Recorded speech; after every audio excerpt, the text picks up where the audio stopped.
Right ప్రస్తుతం PCC chief Mahesh Kumar Goud ఉన్నారు. BC బంద్కు సంబంధించి సకల జనులు పార్టిసిపేట్ చేయాలంటూ ఇక ఆల్ పార్టీ కూడా ఈ బీసీ బంద్కు మద్దతు ఇచ్చినటువంటి పరిస్థితి. ఇవాళ అంబర్పేట నుంచి హైదరాబాద్లో ఉన్నటువంటి అన్ని ప్రాంతాల్లో కూడా బంద్ కంటిన్యూ అవుతుంది.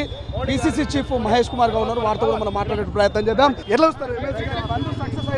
100% సక్సెస్ అవుతుంది. ఒక్క ఆర్టీసీ బస్సు కూడా బయటకు రాలేదు. మా మంత్రులు వివిధ జిల్లాల్లో పాల్గొంటా ఉన్నారు.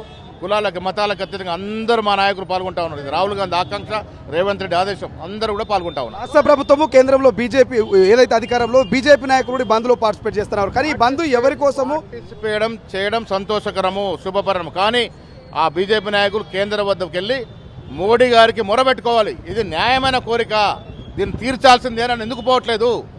బీజేపీ ఎంపీలు ఎందుకు ముఖం చాటేస్తా ఉన్నారు? ఇది వారి బాధ్యత కాదా? అందులో బీసీ నాయకులు ఎందుకు ముఖం చాటిస్తా ఉన్నారు? రేవంత్ రెడ్డి గారు చేయంగా మీరు బీసీలుగా ఉండి ఎందుకు చేయలేకపోతా ఉన్నారు? ఇది ప్రజలు అడుగుతా ఉన్నారు. అసలైన తొలి వెలుగు. ఫాలో వాట్సాప్ @తొలి వెలుగు official.